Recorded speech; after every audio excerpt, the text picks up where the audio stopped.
Great. Well, our next presenter is Katie Fisher. Katie is also in Pascal's program, as you know, and she is interested in risk communication and decision making. And I will turn it over to her to give her presentation studying the effects of avalanche safety information and interactivity on and feedback on route choice selection. Over to you, Katie. Katie does not have a webcam, so that's her in the bottom right corner of the screen. So over to you, Katie, and I'll get out of the way. Hi, a virtual hello to all of you. As Joe mentioned, unfortunately, we couldn't get my webcam functioning, so I'll have to talk to you from behind my slides. I'll be presenting the background and early results from my master's research. This work is a continuation of the work Pascal just presented. But for those of you who did just join us or came in a little bit late, my study is part of a larger project studying risk communication at SFU. As Pascal just explained, in the first phase, we identified patterns of bulletin use among users and described a user typology that groups users by the degree to which they incorporate bulletin information into their planning process. In the second phase, we did the survey Pascal just presented to see how user types are distributed across the population of backcountry users and how those users are using the bulletin. I'm currently working in sort of the third phase, which are drafting and evaluating improvements to the bulletin. There's a lot of ways to approach this idea of drafting and evaluating improvements to the bulletin, but my project is using a survey to test if making changes to the bulletin will result in increased success during a hypothetical problem scenario. As we know, keeping users safe in the backcountry requires a flow of information, beginning with observations about the snowpack, weather, and avalanche activity, which are analyzed to provide a regional avalanche forecast to the public. Through reading the forecast, it's expected that users develop a mental model of the avalanche conditions for the day. They then must apply that knowledge to terrain, choosing appropriate terrain and making decisions in the field that promote safety. In the current Canadian Avalanche Bulletin, these processes are primarily addressed by using the Avalanche Problems Information tab. In the Avalanche Problems Information tab, forecasters provide a description of aspect, elevation, likelihood, and size for each forecasted avalanche problem in order to help users form a mental model of avalanche conditions for the day.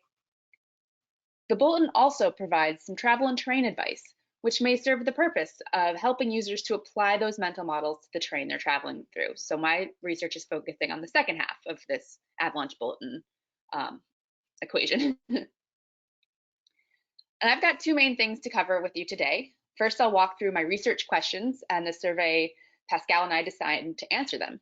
I'll also present a few numbers from the survey results so far. The survey is still up, so these are just kind of more preliminary demographic data of who's taken it so far.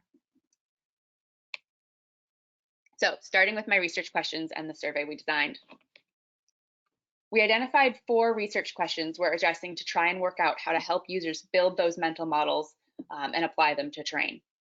The first 3 research questions focus on how users understand avalanche problem information and if there are ways to help users understand the information more clearly.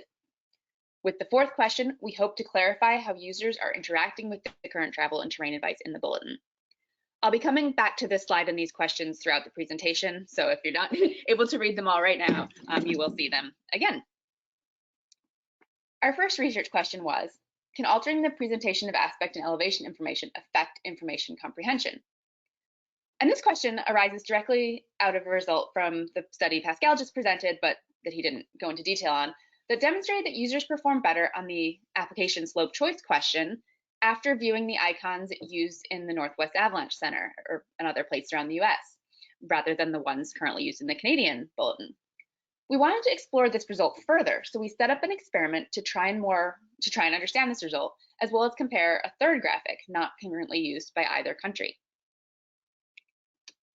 Participants in the survey were shown avalanche problem information in one of 3 formats after completing some background information. The first format is shown on the screen right now, with the avalanche problems, aspect, and elevation information all displayed separately. This is how the problem information is currently presented in Canada. The second format, that about a third of the participants of the survey will see, separates the avalanche problems but combines the aspect and elevation information into a single icon, as is currently done in the bulletins of many Avalanche centers, including the Northwest Avalanche Center and others in the US. Finally, we also presented a third icon with the Avalanche problems that we created, where all of the Avalanche problems, aspect, and elevation information are all contained in a single icon. We wanted to test if there was a difference in seeing the three icons on performance in a hypothetical root choice problem in a more controlled way than in the previous survey. So after seeing the bulletin information, we presented users with a problem scenario like the one on screen. We gave users a hypothetical mountain that we'd created to ensure all the slopes were equal angle, and we can control where the tree line and the alpine lines started, and asked users to rank routes on that problem from most to least exposed, or least to most exposed, based on the Avalanche problem information presented in the icons. So this is what it would have looked like for one that had the new icon shown. They'd see the bulletin information at the top and then see the root choice problem below. In order to measure the success of participants and the success of each icon, we're evaluating not only the number of right answers participants selected, but also the time it took them to complete the exercise to see if there's indications that one format helps users grasp something more quickly or are able to apply it more quickly. We had users do the route selection exercise twice, once with a relatively simple route that only traveled on one aspect, and once with a more complex route that traveled across multiple aspects to see if there was a difference in success rates when faced with routes of differing complexity.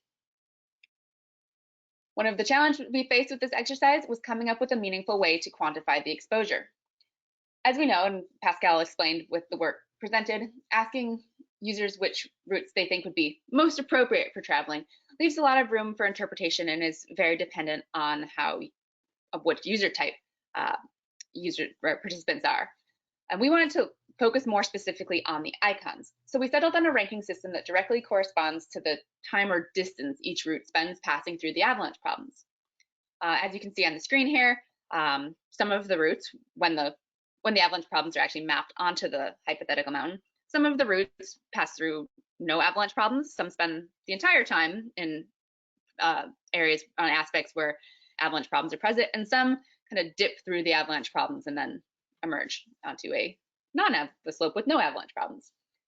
So we directly translate this, and the ones that spend less time in the Avalanche problems are less exposed. So we had several different combinations of routes and bulletin information that we presented to users in their survey. So that's how we approached question one of our 4 research questions. And the next part of the survey, following this first round of route choice selection, was designed to answer research questions 2 and 3, looking at how interactivity and feedback may affect users' ability to rank the routes in order from most to least exposed. Aside from taking an Avalanche course, there's very little opportunity for backcountry recreationists to get feedback on their understanding of Avalanche terrain. However, feedback has widely been regarded as a key component of the learning process, and is critical for improving not only knowledge acquisition, but also learner motivation and satisfaction. As Pascal mentioned in the previous talk, comments received on earlier parts of this project explicitly requested the incorporation of exercises or feedback exercise into the bulletin. So to address these questions, after the route selection exercise from the previous slides, participants were further divided into 4 groups. One group was immediately presented with a new set of bulletin information and a new set of route choices, with no feedback in between. Another group was presented with a text box, this one on the screen, asking them to explain how they approached the task. The idea behind this feedback intervention was to encourage participants to reflect on the activity they just completed for a few moments before continuing on, as a form of self-assessment. Self-assessment is essential to learning, and education research has identified that students must be able to understand a learning goal and assess what needs to be done to reach it before they can truly achieve that learning outcome. As well, this type of open-ended reflection can also be used to inform further teaching, and we'll get a lot of insight, we think, into how participants approach this of these tasks through this text box.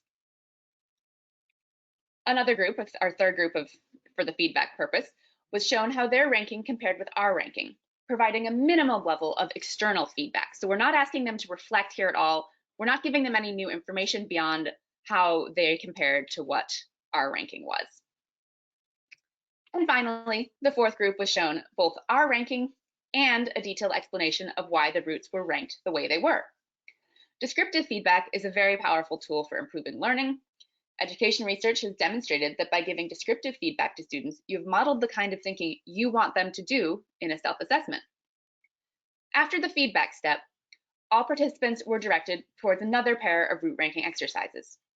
By comparing the performance of the different groups and ranking the routes before and after the feedback step, we'll be able to quantify the role feedback plays in helping participants understand the bullet information, expecting or hoping to look for a change in performance before and after the feedback.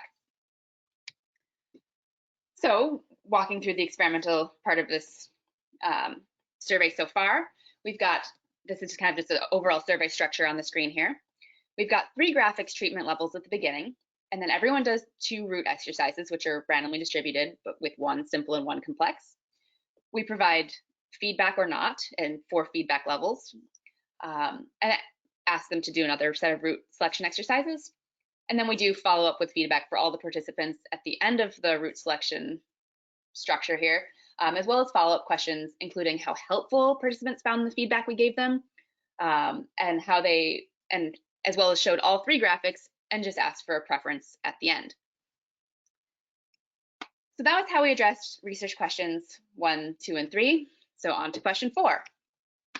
We're changing gears away from the route exercises and the graphics presentation to answer our 4th research question: how do users interpret travel and terrain advice?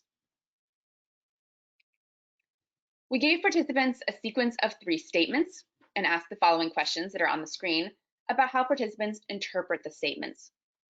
We're trying to get at how well participants understand the advice, if they feel they can recognize certain features in the field, and how useful overall they find any given piece of advice. So that's what these 3 questions are. We're asking for the highlighted phrases, do participants even understand what it's talking about? And we have a couple different levels of jargon versus plain language description in our statements.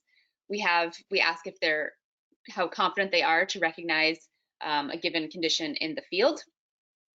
And we're also asking overall how useful they find it. And again, we have a couple different categories of travel and terrain advice. So selecting the statements for our travel and terrain advice survey part, we first divided up existing statements used in the Avalanche Bulletin's travel and terrain advice section into 3 categories. Facts, we divide them into fact statements, attitude statements, and action statements. Fact statements are simple statements or observations that forecasters are communicating to participants.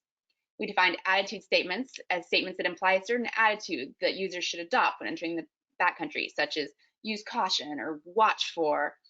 And we identified action statements as statements that give a concrete piece of advice as to how users should move in the backcountry, such as avoid freshly loaded wind features that's on the screen, or stick to ridges, or things that are very concrete actions. Participants were shown, each statement was given a paired statement as shown on the screen that either changed the level of terminology used to make it more or less jargony, or added information for ones that were, for example, in this attitude statement where we're adding more information, kind of gives a different sense of statement. Participants were shown 3 statements and asked the questions from the previous slide. And by comparing the responses to the questions from the last slide, across all of these statements, we'll be able to form a picture as to what elements of travel and terrain advice resonate with users. So shifting gears here a little bit again, the survey's been out since the end of March, and we've started to get more than a couple results filtering in. So I'll just share the numbers we've seen so far. As of May 10th, we've had 3,571 responses, which is beyond my wildest expectations, and I want to thank everyone on this webinar who may have participated. Most of our participants have been from the US, with about 2,500 from the US and just over 1,000 from Canada. Most participants have been male, but we have almost 1,000 women as well. So we're thrilled by the totals we're seeing. As with the results of the survey that Pascal presented, the primary activity has been backcountry skiing that we've seen come through, but we've got over 100 snowshoers, over 100 snowmobilers, and 66 ice climbers at the moment. And we're still seeing these numbers go up slowly as the survey is still live. We've got a pretty even, surprisingly even distribution of years of experience, with representatives from 2 to 5, 6 to 10, 11 to 20, and 20 plus categories. User types are weighted heavily towards Ds and Es, but we're also seeing a lot of Bs and Cs taking the survey, which has been exciting to see those results come in. And by far the vast majority of our participants have had their Avalanche AST1 training, but we're seeing ranging levels of training as well. So these have been fun to watch these numbers tick up. So that's to bring it all back. The results of this study are expected to help us gain greater insights into what the Avalanche Bulletin can do to help users build mental models of avalanche conditions, and possibly how to help communicate in ways that allow users to better apply the information to terrain. We'll be looking for patterns of responses that align with user types as previously described by Pascal, as well as patterns relating to avalanche trainer experience. And that's all I have right now, is I'm just beginning to analyze these results as they come in. So I'd like to thank all of the partners that have helped us with this work so far, including Avalanche Canada and Parks Canada, and all of the Avalanche centers in the US that have been so wonderful about distributing our survey and encouraging people to take it. And with that, I'd like to invite any questions you may have as soon as Brent gives everybody the go ahead. Thank you guys very much. Well, thank you, Katie. That was very brief, which we as organizers love, but we hope you weren't feeling too rushed. Folks on the floor, you know there's that hands up icon in your GoToMeeting panel, and we invite you to ask any questions you might have of Katie.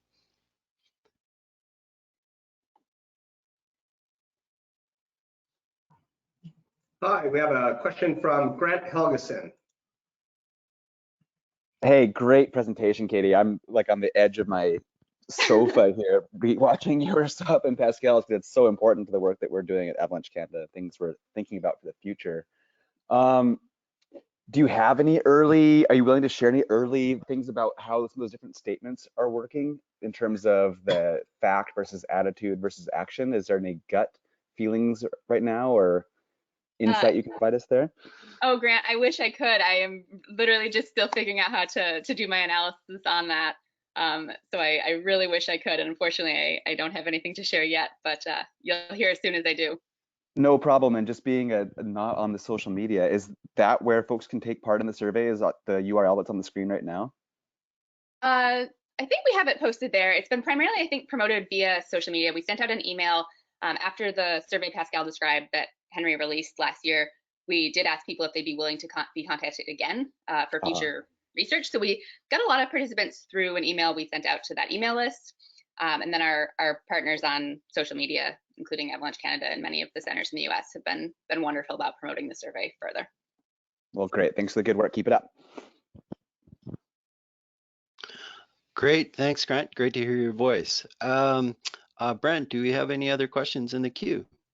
We have no more questions from the floor, Joe. Okay, well, folks, I think we will take a short break and return at 9:30 Pacific time. We have our next presenter. We have to work out some technical challenges. You may hear a bit of chatter on the line, but we won't formally return until 9:30 PDT or half past the hour, wherever you are on the planet. Thanks, and we'll talk to you very soon.